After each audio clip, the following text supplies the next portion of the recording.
If you want to buy a rental property, but your tax returns make it look like you barely make any money, there's a loan that doesn't care about that at all.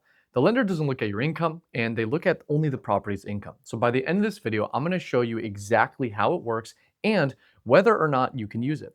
A DSCR loan lets you buy an investment property without proving any personal income. So you don't show pay stubs, W-2s, or tax returns at all. Instead of looking at what you make, the lender actually looks at one thing. Can the rent from the property cover the mortgage? So DSCR stands for Debt Service Coverage Ratio. And it sounds fancy, but I'll explain. You take the gross rent and divide it by the mortgage payment, and that gives you your DSCR ratio. The mortgage payment includes principal, interest, property taxes, homeowners insurance, and HOA fees if the property has them. If that ratio comes out to 1.0 or above, you're in good shape. Above 1.0 means the rent covers more than the mortgage and the property is cash flowing. Exactly 1.0 means the rent breaks even with the mortgage. Below 1-to-1 ratio means the mortgage is higher than the rent that's coming in, and that's harder to qualify for and usually requires a bigger down payment. I'm telling you in this video, what I'm about to cover, a lot of people are missing up right now and wasting thousands of dollars because they don't know these key principles when getting a loan, or they don't know that they could use this program to buy so many more properties this year without showing any income. So with DSCR loans, the goal is to stay at 1.0 or above or 1-to-1 ratio. So let me show you what this looks like with a real example. So Marcus had been renting an apartment for about 4 years now, right? He liked where he was living and he was honestly getting a steal of a deal. The rent was really, really cheap. And he wanted to use his money to generate income on the side while working full-time through real estate. So he'd been reading about it. He has a corporate job. He's been watching videos, saving money since college because he wanted to always get into real estate. By the time he came to me, he had a solid chunk of cash sitting in the bank and a credit score that was in pretty good shape. The problem was he never bought property before. Not a primary home, not investment property, nothing, right? So what do? You're showing you've never bought real estate before, but now you want to buy an investment property. Most lenders, most underwriters, it kind of sounds fishy to them and they won't even do the loan, but there is a program out there, okay? And I'm gonna talk about it in just a second.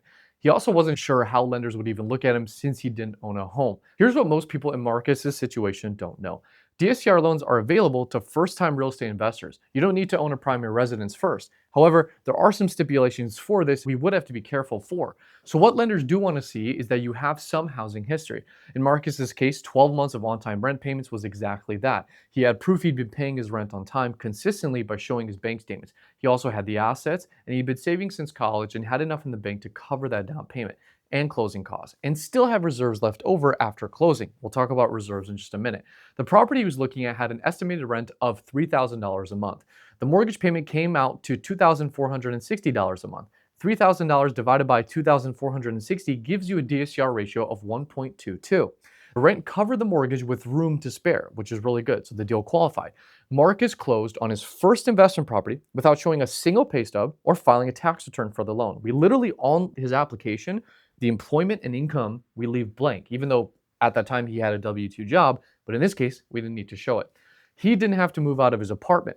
He didn't have to buy a primary residence first. Now, typically you do, and they do like to see that, but we found the right program for him. That's what's great about what we do is we play matchmaker and see what is the best option out there. And in his case, we just need to show that he paid rent on time for 12 months.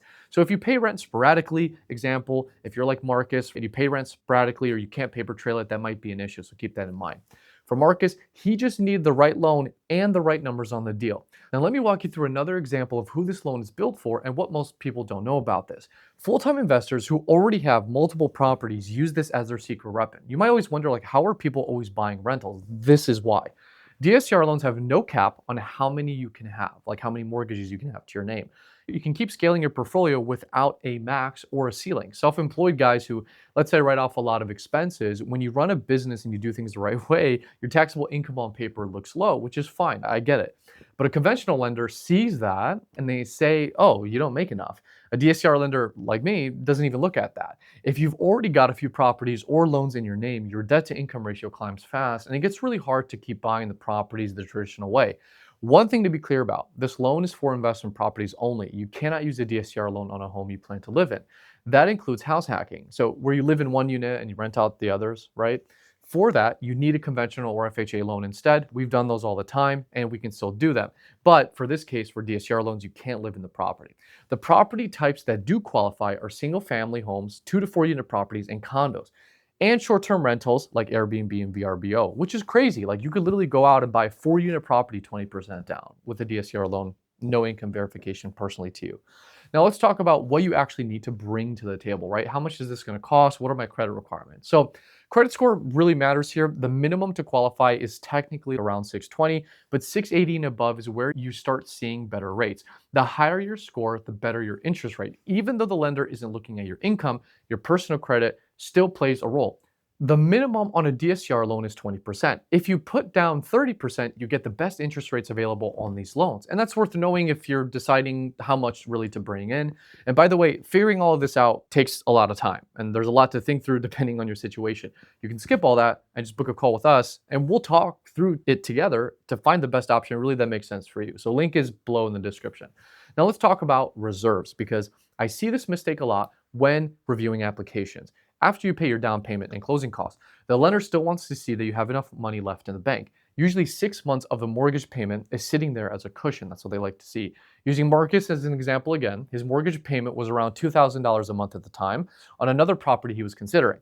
6 months of reserves would be $12,000 and a $40,000 down payment and roughly $10,000 in closing costs, and you'd want to have about $62,000 in the bank going into that deal. Reserves can sit in a checking account, savings account, or money market, stocks, retirement accounts like 401k, Roth IRA, etc. One thing to know about gift funds, though, is you can use gift money where an aunt, an uncle, family member are giving you money for the down payment. You can use gift money for some of the down payment and closing costs. You cannot use gift money for reserves, though. And so you can't have someone come in and cover the entire down payment. So just keep that in mind. There are a few loan term options available. The 30-year fixed is the most popular, right? Best interest rate, it's a simple payment. Most investors go to this route. The 40-year fixed gives you a slightly lower monthly payment, but comes with a marginally higher rate. Some investors use this when they want to keep more cash in their pocket each month. And there's also an interest-only option for the first 10 years. Then it converts to a 30-year fixed. So that one appeals to investors who focus on maximizing short-term cash flow. You can close a DSCR loan inside of an LLC, a trust, or a corporation. And that's really a big deal for investors who want to keep properties organized and protected under a business entity.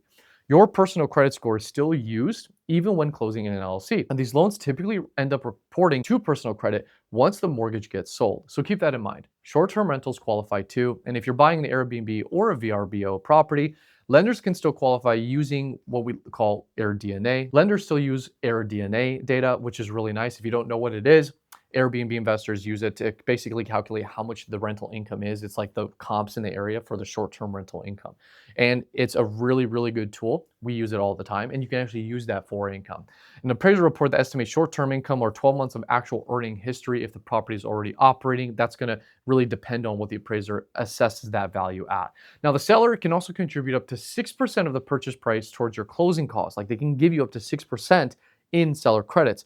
In practice, most buyers negotiate like a 1 to 2% in seller credits, since asking obviously for too much can make your offer less competitive. But one thing DSCR loans have that conventional loans don't have is prepayment penalties. And this is super important, what I'm going to talk about. So if you pay off the loan within the first few years, you owe a fee, right? Prepayment penalty. There are different types, so I usually break that down with my clients so they can see their options. But let's do a quick comparison so you can see how DSCR stacks up against a conventional investment loan, and we'll show a table probably right here. Conventional loans require income verification. DSCR does not. Conventional loans calculate your debt to income ratio, where DSCR doesn't. Conventional caps how many properties you can finance. DSCR has no limit. Conventional loans won't let you use them inside an LLC sometimes, and DSCR loans will. Conventional loans have a limited option for short-term rentals, and DSCR doesn't mind. The minimum down payment on a conventional loan is somewhere around 20%. DSCR loans 20% as well. You could technically go down to 15%, but that's a whole thing in and of itself. The common misconception, though, is that DSCR loans have higher rates than conventional loans, which is pretty funny because actually, ironically, lately DSCR loan rates have gotten so much better and so much more efficient that they're slightly more than conventional loans, but not that much. And they're not as different as you would think. For example, I funded a cash out DSCR refinance at 6.125% and 6.5% on the two different deals. Now, granted, the 6.125% loan was when rates dipped, so we kind of got lucky. But right now, they're in the sixes at the time of this recording. So not bad at all. All in all, that's how you keep scaling without camping out, because you can buy as many properties as you want, so as long as you have the down payment And three things ultimately determine whether you qualify. So gross rents that cover the mortgage payment, your credit score is at least 620, preferably higher than that, and if you have a 20% down for down payment and reserves left over after closing. If those three things are checked, you could qualify for a DSCR loan right now, regardless of what your tax returns look like. And if you want someone to just look at your specific situation and tell you exactly what you qualify for, you can book a call with me. At the time of this recording, my calendar is open to the public, so the link is in the description. We'll go through the numbers together and figure out the fastest path to your next deal. Now, understanding how DSCR loans work is step one. Step two is knowing whether you actually meet the requirements right now or what you need to fix before you do. Because the last thing you want to do is find the right deal and then find out that you're not even ready for the loan. That's what this next video covers, so go check it out.